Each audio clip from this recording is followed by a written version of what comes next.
Hi, everybody. Good evening. Welcome to the webinar. It is a webinar on transitions, and what I've done is I've combined a few old webinars and put them into one, so this one is packed. I'm going to talk about transitions in general. I'm going to talk about transitions from our program to another program. I'm going to talk about transitions to home, and I'm going to talk about the idea of evolving and enlightenment and transitions in general. Um, so, for starters, the one thing that we know about this process is that it is an incredibly safe and supportive environment. I was just talking to some parents last night in Los Angeles, and they were describing their recent transition to a school, to a program with their son. And they were talking about how ideal it is out there in the wilderness and how safe it is out there in the wilderness. One family was talking about their son being at home and how, although things are much better than they were before, they can remember how absolutely wonderful it was for him and for them and for everybody, how happy he was, even missing it now that he's home, because it was so safe. And so that's something that we know. And people who don't understand wilderness don't realize how supportive it is in that way, that it's really in a lot of ways ideal. And this young man was saying to his parents, "You're not as emotionally safe as the staff were at Evoke," and he's right.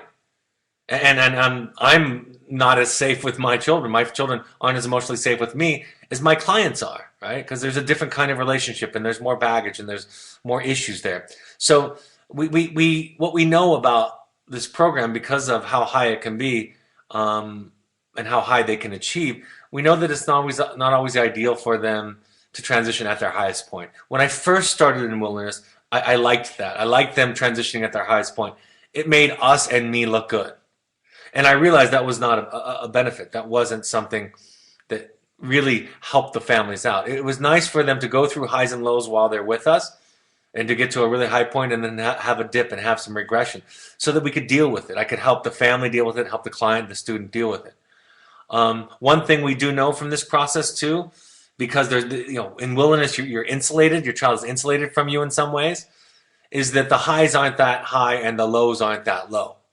And I think when we're close to it, right, it can affect us more dramatically than that. And so sometimes the distance is helpful. But when we think about transitioning, we think about it in terms of we don't want it to just be this climactic experience. Somebody told me years ago when we first started, we were the first wilderness program to do mid-program visits. And we started doing mid-program visits more regularly. Now everybody does them. But we were doing them, or most people do them, we were doing them, and a consultant told me early on, you're taking away the climax of the final transition when the parent comes out. And then at first I realized she was right. The second visit does feel anticlimactic. And then I realized so do Tuesdays and Wednesdays and Thursdays feel anticlimactic. Real life is anticlimactic. So I think it's important to know that that insulation, that high, that peak is that all of those things are related, and that we don't just want your child to get to their highest point and then to transition them right then. It's okay for them to go through the process and for all of you to learn how to deal with it. And like I talk about all the time, I've learned more from my mistakes than I have from my successes in life in a lot of ways. And so learning how to learn from your mistakes is an important part of the process, instead of the way that we sometimes respond to our mistakes was with simple shame or regret, and we don't see the value and how did I get here and how can I not get here again. We talk about this idea about transitioning, that if the transition process, and I'm going to talk about, like I said, several different aspects of transitioning tonight. It's good if it's good and it's bad if it's good if it's good and it's good if it's bad. It means if it goes well, then we get to see the progress. And if there are struggles, then we get to see what there is still to work on. I think if there's anything I'll say tonight, it's that people underestimate the challenge of the transition in a lot of ways. And that you can make a simple adjustment without it terrifying you. And that is to think about it in these ways, to say, we'll see, it might go horribly, and it might be really painful and difficult and hard. And then I'll know something I didn't know before. And then I'll have something to make the next 6 months of therapy really relevant for me. Because with this kind of insulation, we're not being put to the test in these opportunities, these field visits, these phone calls, the transition time. All of these are tests of how I'm doing and how we're doing as a family. When I think about transition, I think about the fact that we're always transitioning, ideally, right? That we're not coasting is something we do once in a while, but there's always something going on in most of our lives. I No matter who we are, we're all aging, we're all going through some kind of change in our life, and that's maybe the ideal. And learning how to deal with transitions is important. Remember this too when we talk about transitions from the program. The time in between two things is the weakest point. Okay, and so I'll talk about this several times tonight. But when you talk about extra time, extra visits, extra celebration in between, I just want you to hear it doesn't go like that. It doesn't go well necessarily. The impending separation, I think in a lot of ways, and this is going to be bad news for some of you whose children are still in our program, in some ways, I think some of the aftercare decisions and choices and execution, I think that's harder than wilderness because it's longer than wilderness. And when wilderness happened for a lot of our clients, we were in crisis, right?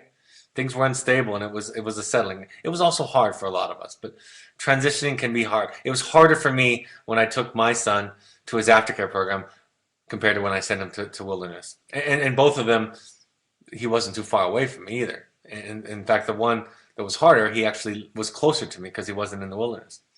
So stress that comes up in our life, and these are stressful things that we do transitioning, they bring up in us our weaknesses and our strengths.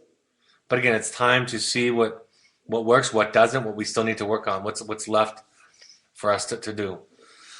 I've heard this, I put this on here because I've heard students say that in many ways when they're leaving the program, it's like they're leaving home to go home. There's a bittersweetness to it. I was just talking to a student who's on a home pass from a therapeutic school who had gone to wilderness, and she said, in a lot of ways, I miss it. In a lot of ways, it was my happiest time. I didn't know it at the time, but looking back, I realized how carefree I could be in some ways. So there's something special about it, and that support is going to be removed. Years ago, we were talking about creating a transition group, an extended program in the wilderness that might last 2, 3, 4, 5 weeks. And we were talking about the way that it would be structured. And what my suggestion was, which was the opposite of what a lot of what people were saying, I said we would probably have no therapists in that group, and it would just be staff with 2 staff and 8 students, which is the state minimum in Utah and in Oregon. And I said we'd probably do it that way because the thing that makes us so successful is the extra support that there is, the supervision, everything. Therapy comes first here, right? It's after physical safety, in terms of the agenda, therapy comes first. So anything can be interrupted, and that's not the way that life is, right? Your job doesn't wait for therapy sometimes. Responsibilities don't wait for therapy sometimes. You can't just stop anything. You can't, if you're getting pulled over by a police officer getting a ticket saying, I need to give you an I feel statement right now, I need to process this with you, right? We can't do those things. Wilderness therapy is very, very tailored and supportive. It's a very small box, and they're moving into a bigger box. So there's going to be challenge there and less support. I asked this question last night at our Los Angeles meeting. How do you know if you're making the right decision, wherever you're going? And there were great answers across the board from many of the parents. Somebody said this, and I'm going to start with this point. Somebody said, you know it's the right decision if you're aware of your intentions and you make them based on that, and you're clear about it in yourself, right? That's how you know it's the right decision. Because a lot of people think about the right decision like what the outcome is. A couple things. We want to be in control of it being the right decision. And if the outcome determines if it's the right decision, then we're not in control of that. And like I said last night, sometimes really, really bad things happen. And I've worked with parents who have found a way through grief, with grief, to make peace out of that. And every one of them has said to me, I did everything that I could. I tried my best to be helpful. And that's what we really need to do as parents, right? We need to ask ourselves tough questions. And then we need to make a decision. And then we need to let go and turn it back over to the child, turn it back over to the higher power, the universe, whatever it is. I'm going to do the best I can. I'm going to be thoughtful. I'm going to however you find out the truth, you're going to do that. Deferring to experts or following blindly, not a big fan of that. doesn't, I think early on in the process, I think some of that can be helpful. Um, but by the time you're making the decision for a transition, we want you to start saying, this is how you think about these kinds of questions. This is what's going into it for me.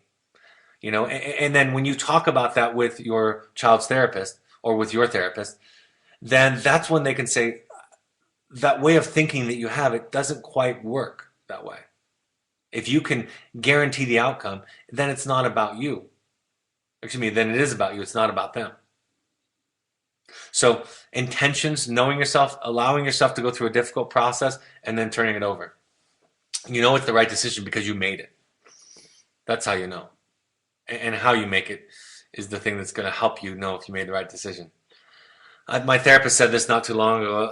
Another change was happening in my life. I could talk about a lot of things in the past several years that have been transitioning for me. And she said, she had this image. She said, life is just like a long series of goodbye to people and things, to times in our life. And it was profound for me. It actually helped me and gave me some courage to realize this is the journey. The minute we're born, we have a terminal illness called life, and that's the thing. It's impermanent. It's going to go away for all of us. And we learn to feel, we learn to go through, we learn to walk slowly. Just today I was flying home worrying about different kinds of stressors, and I caught myself and I thought, it was a conscious decision and effortful for me to bring myself back to the present, how I was feeling, how I was breathing, what I have in my family, what's going on, that there's difficult things going on in my life and there's happy things, but just being present with that piece of it. But this process that you're all going through that is difficult and sometimes it's more tumultuous than other times, there's a different way to be in relationship to it.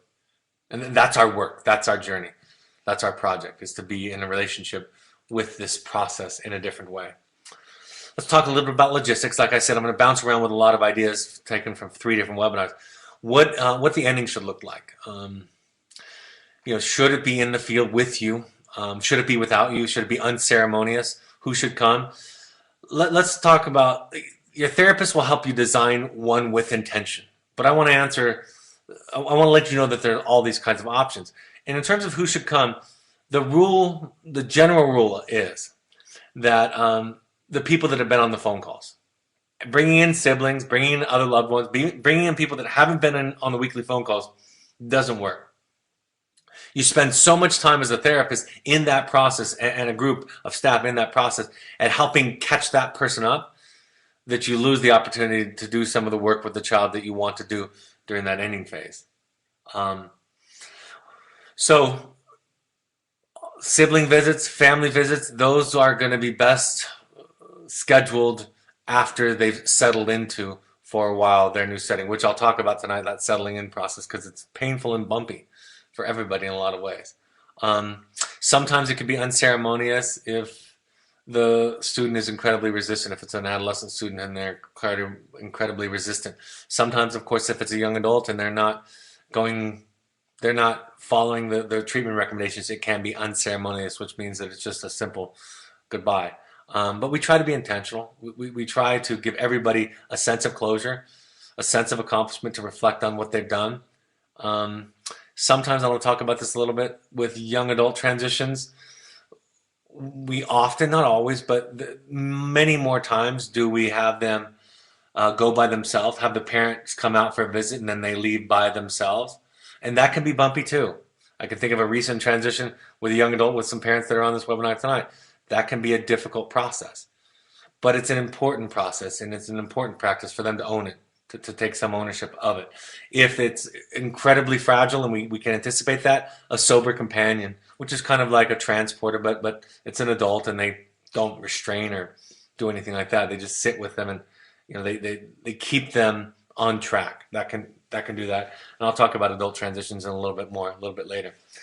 I threw this comment in here responding to the "you should trust me" comment. I heard this last night. I've heard it in transitions. I've heard students talk about it. And I think parents get very fidgety, nervous, walking on eggshell around this idea, right? They think that they have to trust their child or they owe it to their child, or that if they don't trust their child and that comes across and the child is going to feel deflated, we can do better than that. It's okay to say, I'm not there yet. I'm working on it. It's going to take, this was traumatic for me and I'm working on it. And it's okay to own it. And it's okay just to have it be present. And you don't have to apologize for it. And we've practiced so much with our children for so long of being in control of their mood, of their feeling, of their esteem, right? Taking it over, making it our responsibility to manage on a moment-to-moment basis. We, like I say often, we keep them small in that way. It's okay to show up, be present, own it. And then they have to start responding to an other, capital O, other. And that's an important skill for them to have to respond to an other and see an other. And if they're really accountable, they don't get in a hurry to have you trust them. Because trust comes on the terms of the person who's been hurt, not on the time frame and the terms of the person who's done the hurting. And it is yours to own, right? It is yours. Some parents trust easily, some never trust, and there's of course a whole lot in between. Own it. It's okay. Talk about it. Name it as much as you can. Name it before. And I prep you for this because I want to, in some ways, inoculate you against the grief and anxiety, the guilt and anxiety that can creep in when your child says that, because that's a common thing. Truly accountable people don't tell other people they should be trusted. They have empathy, understanding, and patience. And they don't overly internalize it. Okay? That's a more enlightened position to take. Are your children there yet? Not probably. A lot of us aren't a lot of the time. I'm not there all the time. You're not there all the time. But we know the ideal. We can look at, we can imagine. We know what that most adult wise position is. And when we know that, then we know where our work is or where their work is. Make it seamless. This is a default, folks. Everybody who's done this for any length of time, at any level, will tell you as fast as possible, as quickly as possible, with as few distractions, detours, pauses in the process. It is one of the most difficult times. It is a very vulnerable time for the entire family, a painful, uncomfortable time. It's not the time when you're going to spend going camping or hanging out on a family vacation. It doesn't work that way. Often, the people who try to do those things don't make it to point B from point A. I had one parent, I've told this story many times, they came back to a parent meeting for the express purpose of telling the parents that they took a little bit of a detour and they never made it. And now their son was back at Evoke. And they recognized their part in it. They recognized what they were trying to do and make him feel, all of that, and they realized how it absolutely backfired. And I had a student one time, I was on phone calls at the office in our program, and knock on my door. And I opened the door, and there was my student who had just left 15, 20 minutes ago with his father. And I told my phone call, I'd call them back, and I sat down, I said, what happened? And the son said to me, I can't do it. I didn't know. He'd done so well with me. In fact, this was probably evidence of how well he'd done. He said, right when we got out of 10, I just went into it with my father. And I can't do it. And that's rare. I've never had a student say it and own it that much. And his father said, yeah. He asked to come back, and he was wondering if you guys could transport him to the next program. And Dad was impressed and proud of his son for what he was capable of doing in that moment. But the reason I tell you that story is because we're not always conscious. We're not always operating from our highest brain functioning, right? We're operating from fear and anxiety sometimes, and so we can get overwhelmed. And adolescents and young adults are commonly overestimating their abilities, right? We know that about them. So it's okay to slow down. It's okay to take a step back. It's okay to pause. And it's okay to say, I'm gonna walk this slowly. I'm gonna go through this process very slowly. I'm not going to get in a hurry. And I'm not gonna be pushed to get in a hurry. And if I feel myself getting pushed, some of that might be my internal stuff, some of that might be external. I'm gonna talk about it and name it. Because I don't want that dynamic to happen, because we've already done that. That's what got us here. Keep it simple, make it seamless. Um, Very few calls, activities, limited stimulus, all that stuff. This is my statement that I make. If they can handle a yes, then they can deal with a no. I would say that to my students all the time. If you can handle a yes, then you can deal with a no. And the minute you handle a no, that you deal with a no, that's the moment that your parents start to think, oh, that's different, right? I now see that you're dealing with things that you used to not deal with. You're dealing with my limits, my boundaries, whereas before you weren't dealing with them. Um, it's family time, 100%. By family time, I mean it's not talk to friends, movie time, play time. It's not that. It's family time. It's time to spend with them. It's okay to say we're going to keep it simple. We're going to keep it family, and we're going to supervise you 100% of the time. We've had adolescents walk away from their parents, go into a bathroom and get cigarettes or other things at the airport. And again, I don't tell this to terrify you. I tell you to make yourselves aware of the possibility. They're resourceful. They're able to do these things. A family transport is the majority of them. Young adults will go on their own a lot of the time. There's a professional option still at the back end. Most of you won't have that. Most of us are hoping that the client or child will get to a point in their process where they won't require a professional transport. Sometimes you can do a mixed transport where you have we're not allowed to transport legally, but we've had parents hire some of our staff sometime to do that in situations where they either felt really vulnerable or we thought it was very vulnerable. We thought, take one of the favorite staff of the students. I've done a few transports in my day with my clients, help the family through some process. Simple things happen on those transports. I remember one time we were sitting on an airplane going to a program with parents and the son. All were on board with the mixed transport. All knew that they were vulnerable, and I wanted to see this program face to face. So it worked out for all of us. And we're sitting on the airplane, and the young man, 16, 17-year-old young boy, started to get nervous about flying. He's nervous about flying. And he started to express that. And his mother started describing the safety issues with airplanes and how safe they are, trying to reassure him. And I turned to him and I said, I think it's like 50-50 that we're going to go down. We're going to go down today. And he laughed. And I used that as a moment to say, you don't have to fix his anxiety. It's okay for him to be anxious. You can just hear it. That's how people get through it. So I don't want to get too distracted with that one example, but there are moments like that. I've had staff who've done mixed transports before where they talk about different kinds of processes that they facilitated during it. But there's always something, some grist for the mill. Extra time is a pitfall. More time does not equal happier time. Okay? There is an anticipation of the drop-off that begins from the moment the child drives away from the program. And that weighs on everybody. And you can feel it and it's palpable. Okay? And more time doesn't make that disappear. It just makes it last longer. Extra calls are pitfalls. Parents will cave and give them access to friends, girlfriends, things like that, social media, and they get triggered and then the child will refuse to go. I said that like it's on automatic and absolutely happen, but I've seen it happen a lot of times. So be careful of that. Avoid that. Extra people like I described, dogs, all of those things I have empathy for, but it's not the right time. Transitions is not the right time. I think one of the pitfalls that people, both students and maybe parents make this mistake more, is they want it to be happy time and not process time.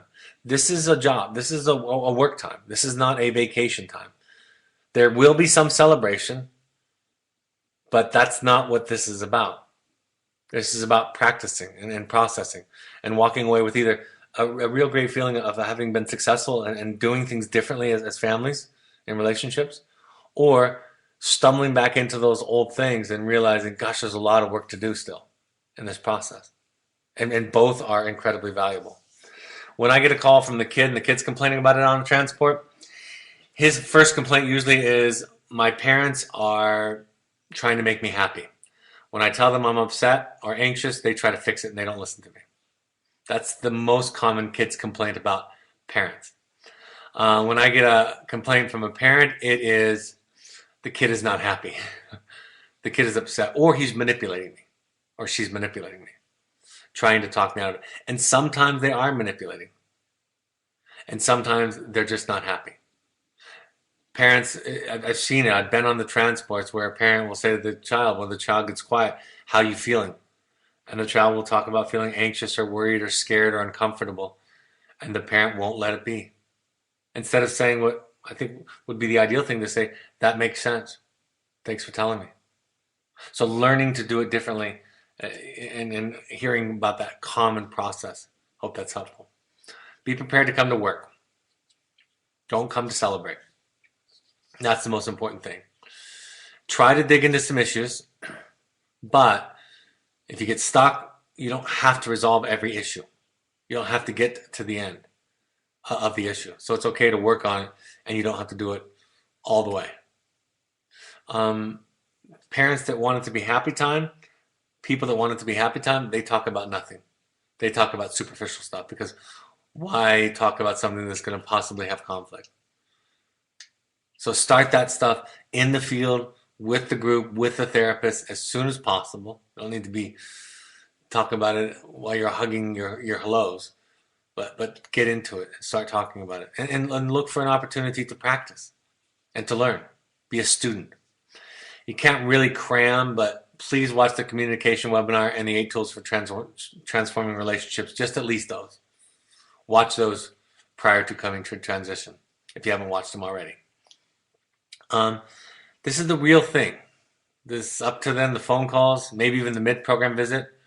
That's dress rehearsal. Right? That's a scrimmage game. This is the real thing. This is where it gets tested. And it's a test of your reactions and your resolve. Parents focus so much on how the kid's going to respond. My simplest suggestion is just worry about how you're going to respond. If we worry about what others are going to do, we're going to be anxious. If we focus on how we're going to respond, we're going to feel empowered. And we got a bone to chew on. We got work to do. We got a project to work on.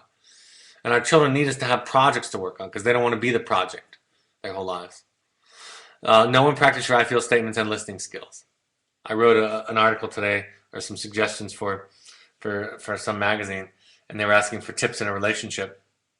And one of the things I wrote was, I said, learn how to listen. And then I followed up with the, trust me, you're not very good at it. And it's hard to do. Listening is hard. Listening to loved ones is hard to do. We are not very good at it. We can do a lot better. In terms of the skill of listening, I'm an A+++. In terms of the practice with my own family, I go anywhere from an A to an F in a given moment. So work on it, practice it, learn it. Point A to point B is the goal. All the stuff that happens in between is grist for the mill, like I've said. But focus on getting there. Focus on the goal, which is to get there. An approach, the process, I said this last night, don't count on anyone else changing. That changing your expectation coming in is ideal. Right? Of course there are changes that are going to happen. Of course there are improvements and awarenesses that are going to be made. But if that's what occupies your mind as if or how someone else has changed, you're not doing anything very useful. But we like to do that because that's easier to do than to think about our own change in the process. When we started our program, we called it Transition Camp. That's what we called the ending process. And we would bring in groups of families and do it together. And we do it individually now. But the thing about Transition Camp, we called it Transition Camp no matter whether they were going home or whether they were going to a therapeutic school or program. We called it that because we wanted to emphasize, it used to be called, in our old program, it used to be called graduation. But we didn't like that idea so much because we didn't want to talk about arriving, right? The people that, I was talking about this yesterday too, people that arrive, they don't learn anything else. There's nothing else to learn. A lot of people, I was saying last night at the meeting, my grandparents, I think I wasn't around them, but I think they stopped learning anything new at 30. I think they were done. I think they had everything figured out. And they definitely made everybody around them feel like that. That's how they were. They knew it. Don't be that grandparent, right? That's why the process of transitioning, the process of impermanence, the idea of that long list of things that you're saying goodbye to, including old ideas and closely held beliefs, is okay. It's part of what will keep you young in the process. We call it transition camp because we want to emphasize that you're just moving from one place to another and you're not ending. We designed the program so that most of our students would not complete air phase or wouldn't even get to air phase. And this was very intentional on our part. Number one, everybody comes in at a different place, and some people make a tremendous amount of progress, and some people don't need as much progress, frankly. And so the reason we made it this way is because we wanted the same thing. We didn't want people to feel like they were done. So I had a young men's group, young boys group, 17, 18-year-olds asked me last week, 2 weeks ago. They said, how many people made air phase in your group in your day? And I gave them a number, and it was pretty small. And they said that was a lot more than in their group. And I said, it almost never went well. I gave air phase to people who had accomplished a lot, but when I wanted to saddle them with an extra burden or challenge. Because in almost all cases, the children, the clients that I work with that made air phase, started to act as if they were done. And like what we've been talking about, that doesn't work. Use it to evaluate the family's progress, not just the child's progress. That's important. I'm going to repeat that several times tonight, I'm sure. She still wants to see her boyfriend, her friends, he used some drugs. What do I do? I thought we had talked about that and settled it while he was or she was here. And my answer is no. You got to settle it again in person, right? They first tried it in letters and then they stopped sending the letters. They might try it on a phone call or a mid-program visit, but they're going to try it. That's their job. Their job is to try it. And your job is to say no. Your job is to say, we're not comfortable with supporting this or that. That's where we stand on this issue. So you have to settle it kind of at each phase in the process. And the minute you stop needing to settle is the minute that it starts. Meaning that if you think you're done, then watch out because it's coming. I used to say to my clients, make your parents sad to drop you off, not relieved. And parents have both feelings sometimes. But what I would say to the student, you really want to impress them. It's not going to be by your old debates, your old arguments, your old demands for more freedom. That's not going to impress them. They've heard that before, just like you've heard their lectures. They've heard all of that before. And yeah, that's on top of you doing fairly well at this program or very well at this program. And it's added to that, but it's the same process. The way you encourage your parents to take you home is stop asking them to take you home. Start talking about what you're learning, what you're struggling with, what you're doing well with. Be with them in the process. So making them sad to drop you off is in reference to that. It'll hurt no matter how well you prepared yourself and your child. It's just going to hurt. It's going to be painful. And it's real, and it's real grief, and it's real loss. And frankly, I haven't said this on a webinar ever. It wasn't that different for me. It wasn't terribly more painful for me when I sent my 14 away to treatment and that same child went away to college. It wasn't that different in terms of the loss. And I know that I hear from parents all the time, well, that when you do it earlier, it's harder because you weren't anticipating it and graduate. Those things are there, proms and those things that get sacrificed for sure. It's just hard. Hard is hard. When my daughter went away to college, my second child, that was even more painful than my first because now my two older children, this time in life with them was now over for both of them and me.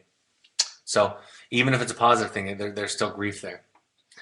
I want to prepare you for the near future. This is one of the most important parts on here for parents that are watching this archived, later on, because I'm saying it now.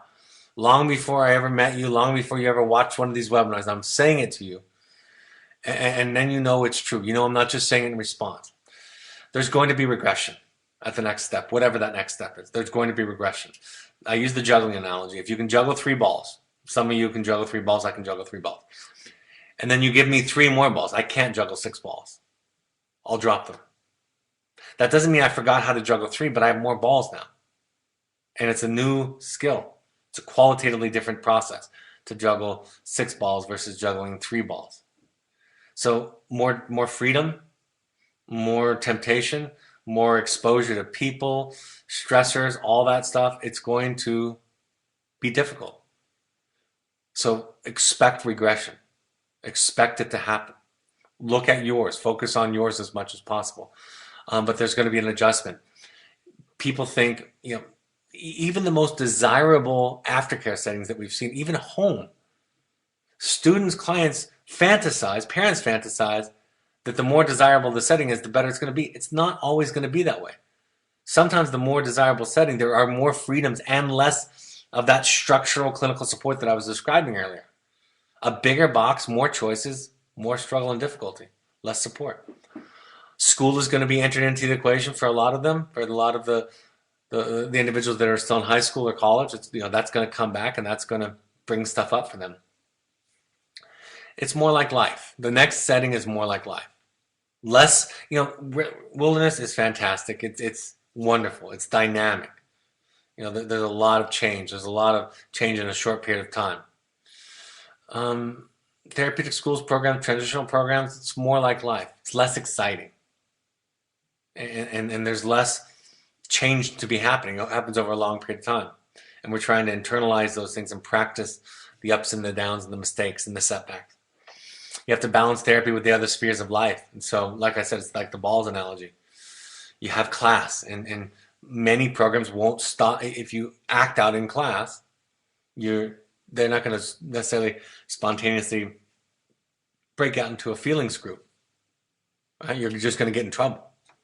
Then you're going to have a therapy session about it 2 or 3 hours later, or that evening, or the next day, or a few days later. So that's the kind of difference. It's less individually focused than wilderness is. So again, it's more systems in many cases. Supervision and therapeutic caseload at wilderness is some of the highest that there is. So in fact, the supervision for sure is, and the caseloads are mostly. The pace of change is slower.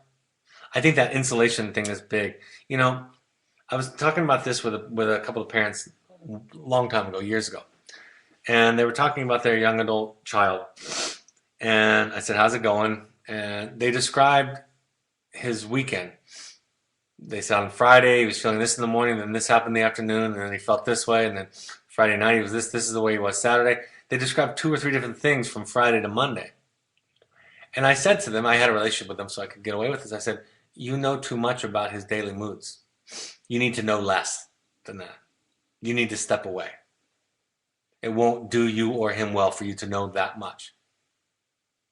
And he needs to figure this out on his own. Wilderness, a lot of stuff goes on in a week. And when we bring the report to you, we're bringing themes, some specific examples, diagnostics, prognostics, all of that stuff. We're doing all of that with you, right? But as a parent, if you were in Tuesday morning's group or the dinner where everybody was arguing on Wednesday night, that would be harder for you to contain, right? And so the distance is helpful. The distance creates individuation, creates an opportunity for your child to develop themselves more, their self more. So that insulation, while it adds it's a nice beginning piece, it's a nice way to stabilize and to begin to learn lessons in this way. And the more contact makes it more difficult because we're related to each other, and that's a distinct disadvantage in a lot of ways. Different levels of customer service due to the different stages of the treatment process. So in most cases, with most programs, you'll notice it considerably. With the parent mentor, the parent coordinator, the therapist, the webinars, although you'll have the webinars for the rest of your life if you want them. But all those extra things that we do because we're in a very vulnerable early phase of treatment, you will notice in most places a lot of that won't be as present. So preparing for that is important. Don't be surprised when you get a phone call or a letter from your child. This is the one that I want to prepare you for if you're watching this months or years later. It'll say something like this. This is not the right place. These people are worse than me. I could do this at home. All of those kinds of things. You've heard some of those at Evoke. Don't be surprised to hear those in the next setting.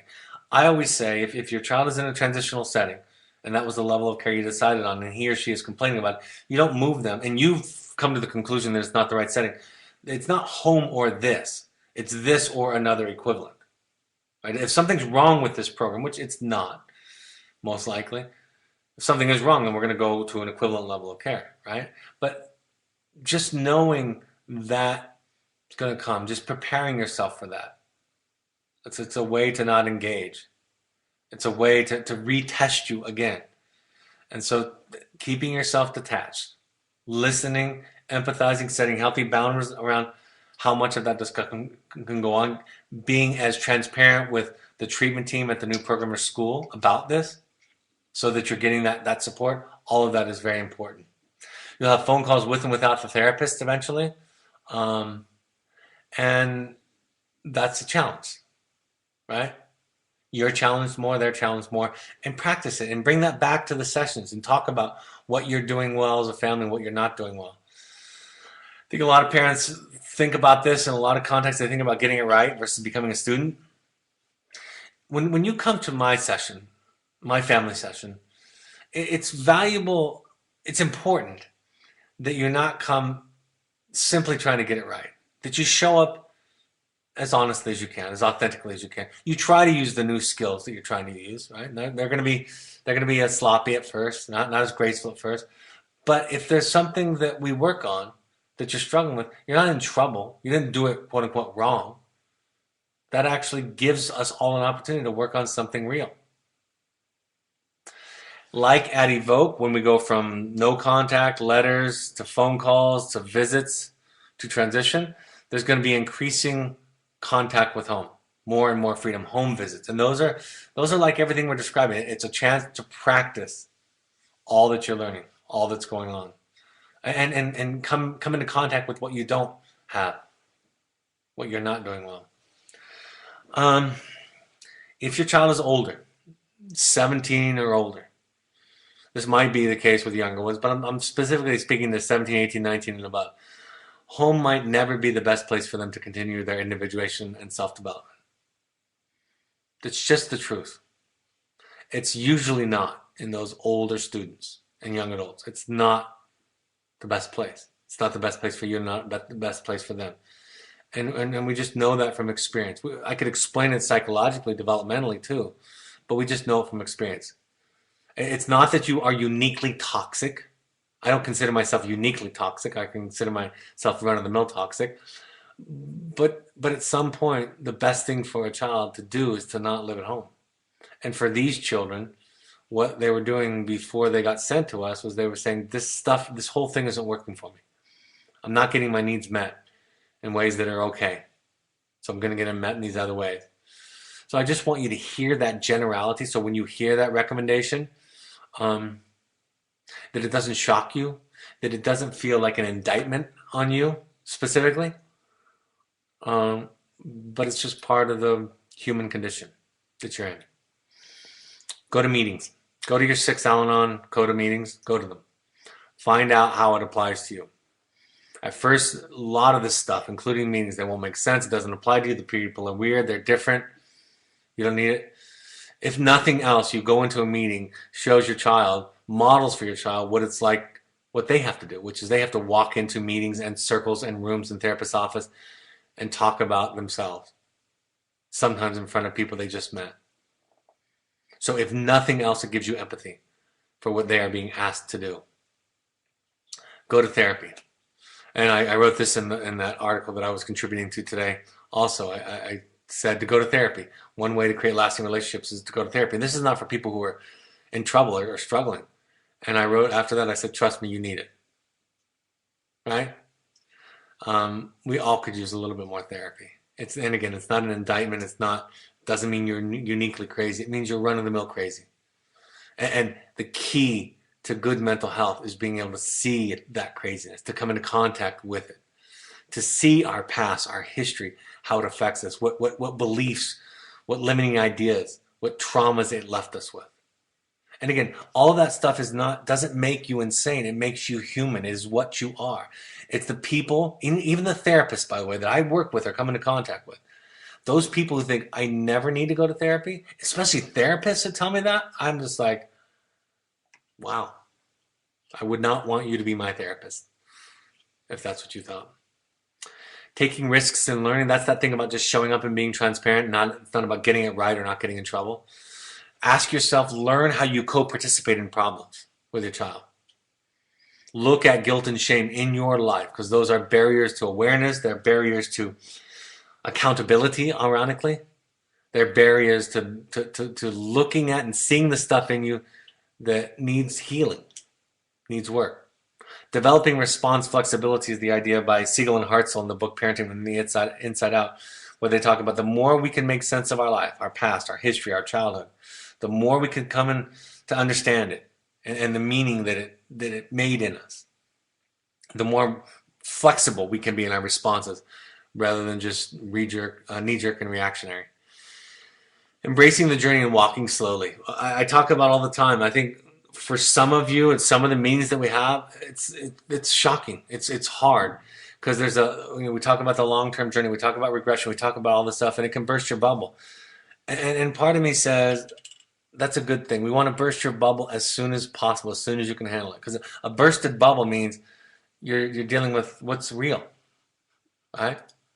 And again, I've never seen an intervention so effective and magical as wilderness in my life. Never seen it before. And having said that, it's always going to be work. Even with adolescents and young adults who do well after the program, there's still going to be some difficult work in there for all of you. So embrace the journey, walk slowly. And like the young lady that I was talking to the other day, it'd be nice if we could occasionally recognize when we're happy instead of only reflecting on it later. There's been many times in my life where I've looked back at a period of time and thought, man, that was a great period of time. I don't know if I knew that every day, if I saw that every day. I was talking to a father today who called me. And I had made some recommendations on a parent phone call recently. I was doing a parent phone call with he and with his Evoke therapist. And I suggested some webinars, reading my book, some other things. So he called me and he said, I think he was feeling a little bit insecure and he wanted to ask me, what are you seeing? Is there something specific that you're seeing? And this father is loving and wonderful and committed to the process. And all I said was, I'm seeing how anxious you are around your son's program and his change. And I get it, and it comes from a place of love and wanting him to be happy and have a healthy and meaningful life. And it's going to get in the way of you impacting him in a positive way. Simple as that can be. The best way for you to help and encourage your son's growth, the best way to do that is to practice some of the things that we're talking about. To focus on you, to let go of the outcome, to focus on intention, to recognize control and guilt and shame, all those things. And when I train therapists, I say the same thing. And at first, it's very hard for everybody, parents, therapists, whomever, me, everybody, because it's counterintuitive, right? I love, some of you play tennis, baseball works, basketball works. I'm sure other things besides sports work too. But if you try to, I'll use tennis because probably most people here play tennis. Or think about throwing a ball. I was a pitcher when I was a kid. If you get scared of missing the mark, missing the target, if you try to aim a tennis ball when you're swinging your racket, you know what that starts to look like. You get more and more tentative, less and less powerful. You lose it. You got to learn to throw and trust your throw. You got to learn to trust your swing. There's a book I read when I was in high school called I was told to read it when I was in high school. I kind of skimmed it, called The Inner Game of Tennis, given to me by my counselor, who I knew very well. And it talked about this idea, this concept about you practice. But the reason that you're practicing is so you don't have to think about it. So you can just trust it. So it's just a part of you. And that application here to this new sensibility, this new way of being in relationship to the world, to your children, to yourself. The answer to the question is, when you learn to see all of this different, you have a different relationship with it and a different influence on it. The heading of the chapter in my book on behavioral change by Dr. Paul Goddard, where it says, the more parents try to control their children, the less influence they have over them. To the students and clients, watch for weaponizing. That can happen, weaponizing the skills, manipulating, of course. A lot of times they just don't want to do the skills, right? They did them when they were with us. They saw some value. They got something out of it, but it's beneath them now, right? And it doesn't accomplish what they want their communication to accomplish, which is to change other people. I say to the clients, I said this to a young person the other day, use your therapist. Just use, if you use your therapist, then he or she will advocate for you and hold your parents accountable when they show up in the relationship in a way that is not okay, not healthy. They're your greatest advocate, your greatest ally. If you don't know that, because you don't want to be held accountable, because it's uncomfortable to talk about your feelings, or because you don't get what therapy is or how it's supposed to be, if all of that gets in the way that you don't use your therapist, you also lose the ally. So I beg the young people to use their family therapist or their therapist to help their family. Um, they expect their parents to change. You know, they hope secretly. They can't always verbalize this, but they hope secretly that their parents will change. And the fact of the matter is, we're old dogs. We have a hard time changing. And if they focus on you changing the same way that I talk about you focusing on their changing, everybody's lost. Everybody gets frustrated because everybody can find fault in the other one. And there's plenty of faults in you and plenty of faults in your children. So it becomes a distraction. Young people think that context doesn't matter, that I can walk into a party. I was talking to a family recently where their son came home for a home pass from one of these programs after he'd been in wilderness and went to a party. Didn't use. And I said, he's not going to be able to do that 10 times. It'll work once or twice, maybe, if you're lucky. But it's not going to work 10 times. So underestimating the challenge, overestimating your own ability to hold yourself separate from it. I say this to my clients all the time. Nobody has to tell you not to go to a party if you want to be sober. You figure it out really quickly. Nobody tells you to hang around different friends if you don't want to be doing the same things that you guys were doing before. It becomes very obvious very quickly to you. So changing your peer group, changing your playground and your playmates, as they say in AA, is as much the outcome of wanting to live a different kind of life, of wanting to be sober, whatever it is, as it is the cause or the help. I think as parents we think about it being the help, the thing that's going to make sure, but nobody had to tell me when I was 17 to get new friends. I figured it out really, really fast. Black and white thinking. Avoid black and white thinking. All or nothing. Square one. Back at zero. Just like it was before. Nothing has changed. Those kinds of ideas, those kinds of communication breakdowns get in the way. Parents struggle because they want to solve feelings still. It's so hard to break that pattern. We struggle with our ability to stay present with discomfort, to let our children struggle through it. We want our kids to get it. We want to talk them into it. We want to explain it into them. I was telling this father that I was talking to today that I used to do this experiment where I would ask students to give me a lecture on the necessity, the benefits of aftercare. I'd give them a pound of M&Ms, which in our world, your world, and my world is about $10,000. That's about the equivalent of the currency. So you can have a pound of M&Ms, one of those big bags, if you can give me a lecture on why aftercare is helpful. I couldn't finish the sentence before they were articulating a 5-point principled talk on the benefits of aftercare. Then I would hand them the bag, and the first thing they would say after they got the bag is, but why do I have to go? And I explained, they're not missing data. We want to talk our children into things, and it's for one simple reason. If I can talk my child into thinking, believing, doing what I want him or her to do, then I don't have to set boundaries. Then I don't have to do the hard work, the scary work. I don't have to fight my own dragons, as Joseph Campbell would say. Parents, I think, expect it to be easy and done because they had such great success when they were in therapeutic programs. The greatest way to change your experience is lower your expectations. Right? Expect it to be really hard and challenging going forward. And prepare yourself for that. It'll be easy, I promise, to adjust to it if it goes much better than you thought. I promise you. You will not call me and say, oh my gosh, I don't know how I'm going to deal with it. It's going much better. It's much easier than I thought. I've never had that phone call before. They think we've arrived. It's similar to what I've said, the black and white thinking. I just skipped over that. We've arrived. We're done. She got a lot out of it. parents get trapped in this question around honesty. What I mean by that is they keep asking their child or their provider of their child, the therapist for their child, is he or she being honest when they're at the program? That's not the question. That's not the real question. The question isn't, are they being honest? The question is, does it have legs? Is it likely to continue? Because I hear people through tears and snot and everything say the most amazing things. And I hear them an hour later, 2 hours later, a week later, struggling with the same issues that they were just crying about and saying they would never do again. Happens all the time. They weren't being dishonest.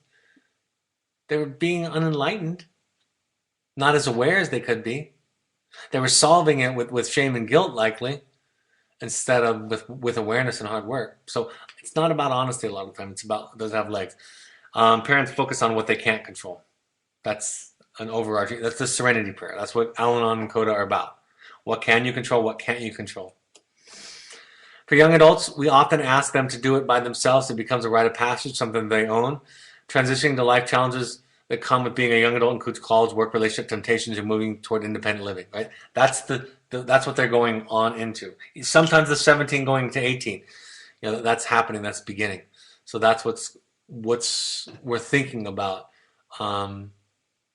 Transitioning levels of care, of support, of structure, of scaffolding, transitioning it down. There's a value in them doing it by themselves. They have a goodbye ceremony in the group out in the field with their peers before leaving. So there's still ceremony and intention with the transition, but it doesn't have to be with mom and dad necessarily.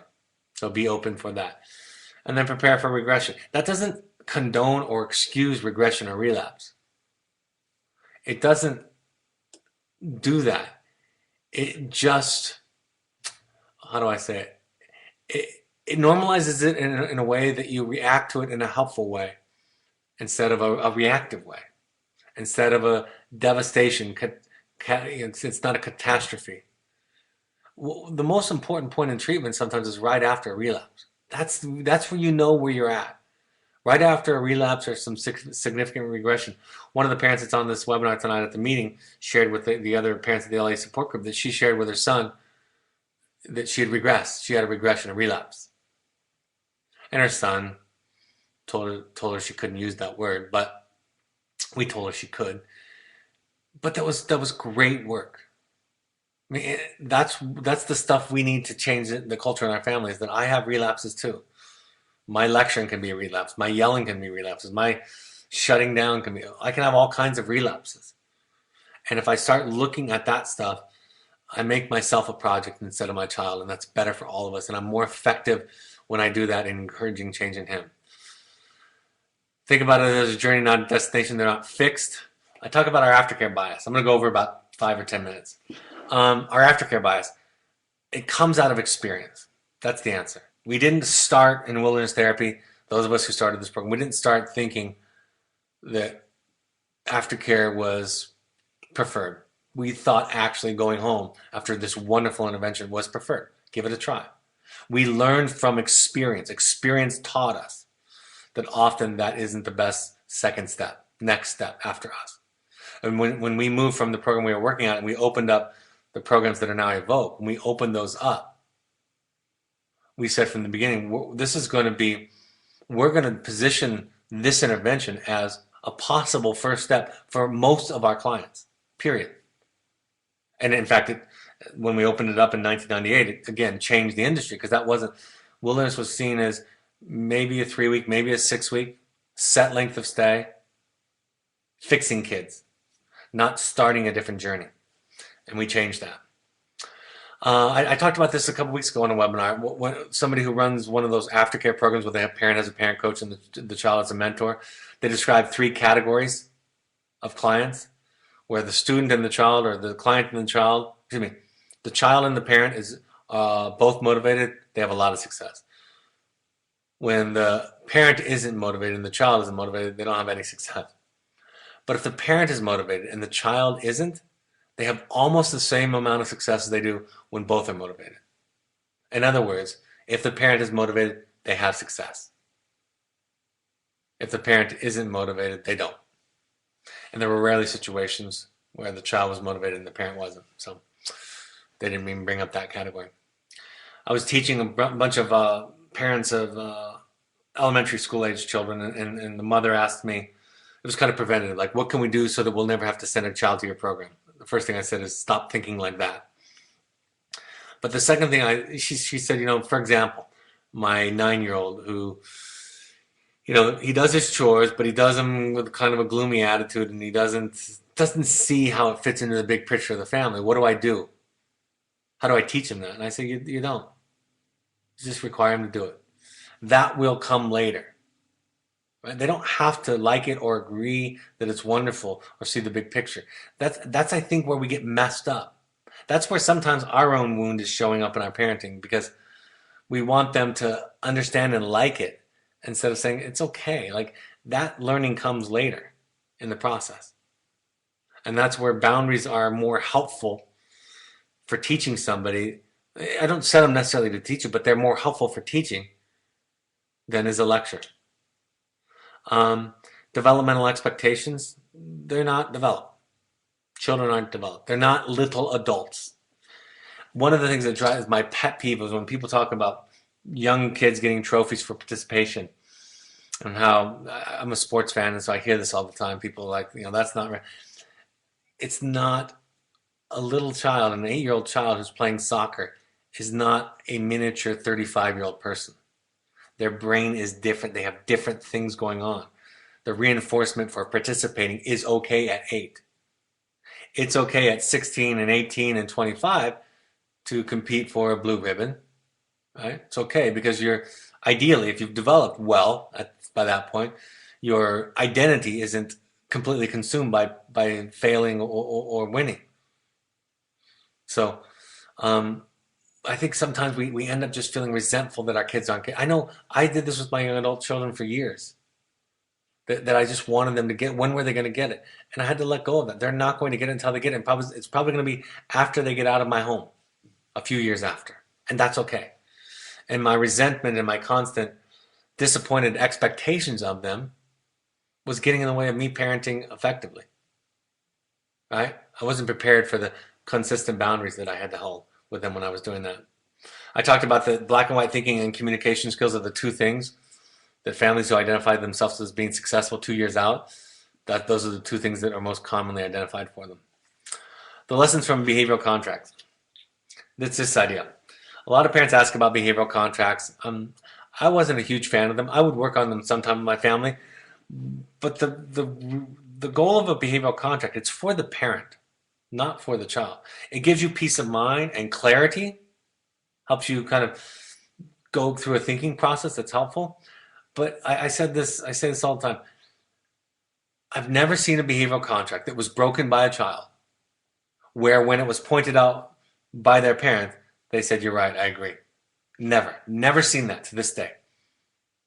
I've heard arguments and counterpoints and loopholes and essentially throwing the whole.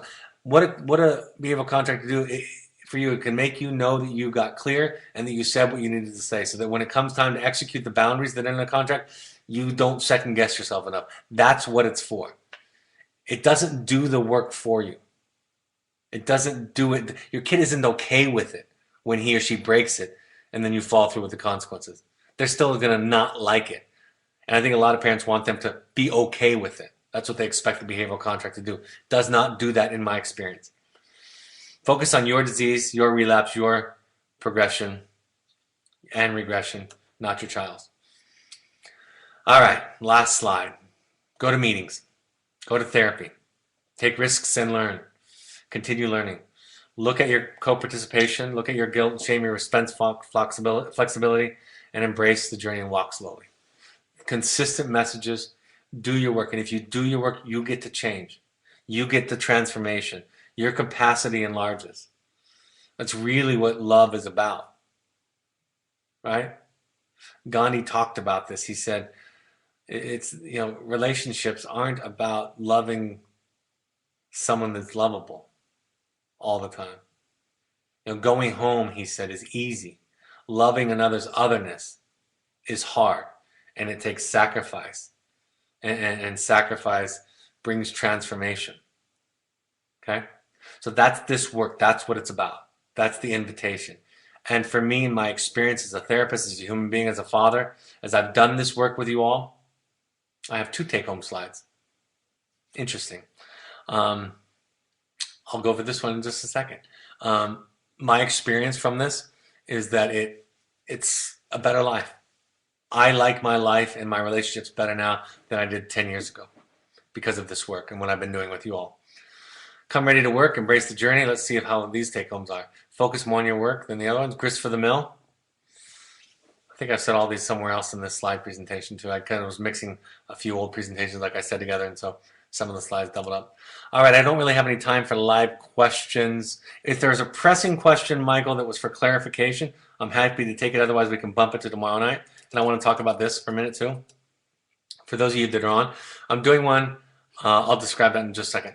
I'm doing one tomorrow for siblings and family. So bring them on, send questions in advance. Any family members that you want, even really close friends, have them come on.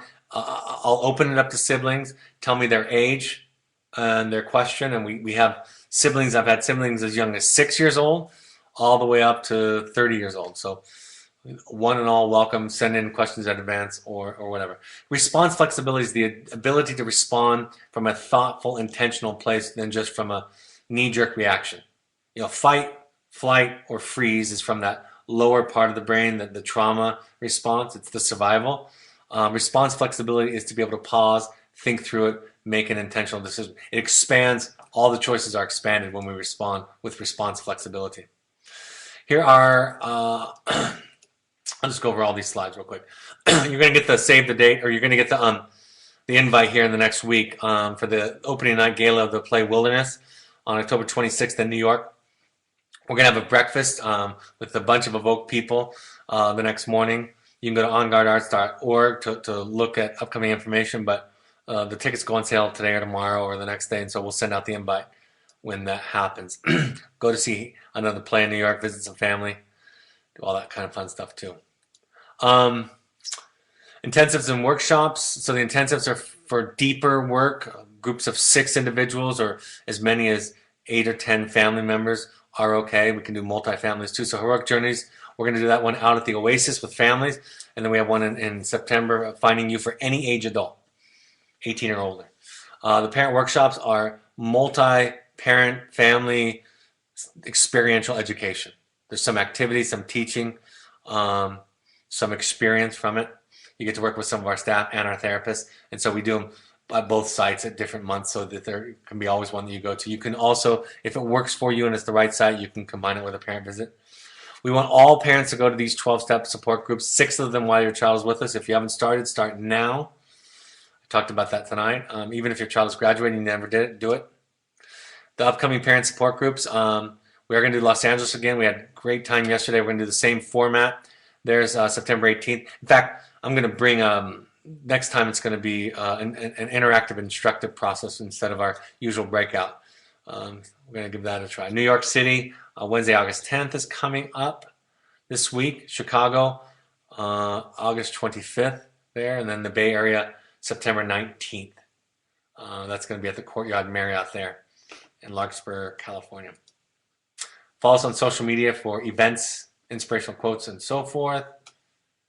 Here are the upcoming Pursuits trips. These are adventure, fun, therapy light programs for young adults and families. The book is on paperback, on audio. You can go to the Foundation book page to order any of our books, the recommendations, and 10% goes to charity for people who can't afford therapy. All right, I'll see you tomorrow night. Hopefully the siblings are invited. Welcome to come. And any family or close friends you'd like to have come also, love to have them tomorrow night asking any question they want to. Have a great evening, and I'll talk to you tomorrow night. Bye-bye.